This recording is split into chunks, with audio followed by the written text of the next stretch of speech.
I hid a teenage girl in my room. When I was about 17, I started dating this girl who was a year younger than me. She complained about her mom a lot. Hey, we were teenagers, we all complained about our parents, but as I listened to her, it started to sound like there was some real emotional abuse going on. One night she called me, and we talked for hours. At one point her cat came in. He was a bloody mess. Apparently he'd been in a fight, and for her this was the last straw. She was in quite an emotional state as she cleaned up her cat and then told me, "I'm coming over. I need to be with you tonight." It was 2 a.m. and I knew my parents would not appreciate a girl showing up at our house at 2 o'clock in the morning. I told her no, but she insisted. She said she was going to ride her bike over and that was it. Goodbye. What could I do? I didn't want her ringing the doorbell, so I went downstairs and checked on my parents. They slept on the first floor. My room was upstairs. They were sound asleep, so I eased the back door open quietly and waited for her. She showed up, dropped her bike in the backyard, and headed for the door. Before I stopped her, she threw the door open, and the dog started barking. Oh crap, I'd forgotten about the dog. I shoved her up the stairs and followed her up, telling her, "Stay up here and be quiet." Then I came downstairs, just as if I had been awakened by the barking and was trying to figure out what was going on. My parents were stumbling out of bed also. My mom noticed the back door was open and there was a bicycle in the yard. Obviously, someone had broken into the house, but where was the intruder? Dad headed to check the garage and I offered to check upstairs. Naturally, none of us reported finding an intruder, and they assumed that the intruder had been frightened by the dog and fled on foot. Mom brought the bike into the garage and was going to call the police, but I said if we call the police they won't be here for another hour and we're all tired. Why don't we call them in the morning? They agreed that this was the best idea and they went back to bed. Upstairs, girlfriend was crying. She was trapped, couldn't go back downstairs for fear of the dog barking again. Couldn't get her bike out of the garage without my parents noticing. I said you'll just have to stay here till morning. My mom will kill me. At this point I said, "You've been telling me how much you hate your mom and how you'd really like to run away. Now's your chance." "Huh? Stay here tonight, and tomorrow we'll see what your legal rights are." She agreed and we fell asleep. The next morning I came down for breakfast. Naturally, my parents were still talking about the incident in the night. I volunteered to call the police. I picked up the phone, dialed time and temperature, and listened to the National Weather Service's local weather forecast while making up an entire imaginary conversation with the police department. I told my parents. They said they'll be here in an hour or an hour and a half. "Why don't you guys go to work? I don't have school till third period today anyway. I can talk to them when they get here." They said I was a good, considerate son, and went off to work.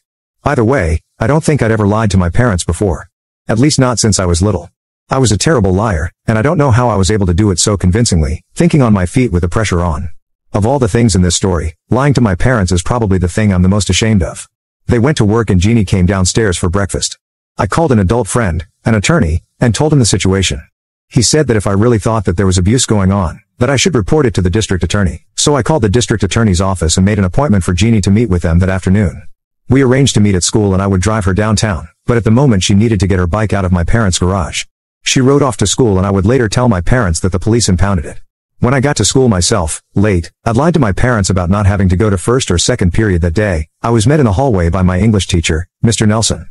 His first words weren't rebuke or admonishment. Instead he said, "You've been seeing Jean M., haven't you?" Cautiously I admitted it, and he said with near frantic concern, "Do you have any idea where she is? Her mom thinks she's been kidnapped. There was blood in the bathroom and she's missing." "Blood?" "Oh, yeah, the cat was bleeding when he came home that night and Jeannie cleaned him up." So I told Mr. Nelson that Jeannie had been with me, and he said Jeannie's mother was on the way and I needed to go to the principal's office to straighten things out. When I got to the principal's office several things happened all at once. The principal greeted me. I was kind of a teacher's pet, and he insisted I wasn't in any trouble. Jean just arrived on her bicycle and was coming down the hall from the other direction, and in the front door was walking Jeannie's mom. Jean gave me a hug, right in front of the principal, saw her mom, and panicked. "Oh my God, run," she yelled, grabbed me by the hand, and started running like she was trying to save her life. I followed as best as I could, and behind us, her mother was keeping up with us, cursing and making dire threats against us. We went down a couple of back corridors of the school and into the student parking lot. We got into my car and peeled rubber getting out of there, leaving Jeannie's mom out of breath and swearing. We spent the next hour driving around, hiding from Jeannie's mom or anyone else looking for us, then went downtown where we told someone from the district attorney's office what was going on. They asked Jeannie to go in for further questioning and evaluation and told me to go back to school. I went directly to the principal's office. I told the principal about Jeannie's claims of abuse. He didn't act surprised, and that I dropped her off at the district attorney's office. He just told me to go to class and I never got into any trouble for what I did, not even for missing several classes that day.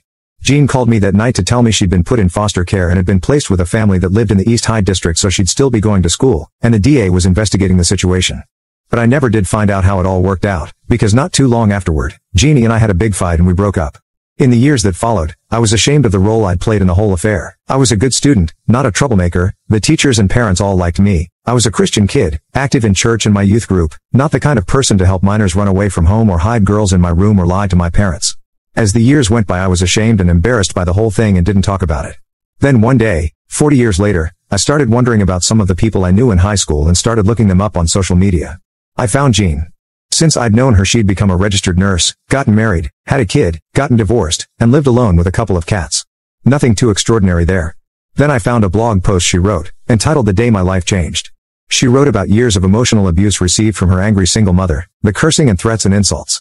"You're nothing but a worthless person who sleeps with everyone," she was told over and over, and ever since she was little she just wanted to make the abuse end. She wanted to run away, but was never able to do it until one night a brave boyfriend said he'd help. She ran away, got into foster care, and a family that convinced her that she wasn't worthless after all. She decided to go to nursing school and make a life for herself. Brave boyfriend.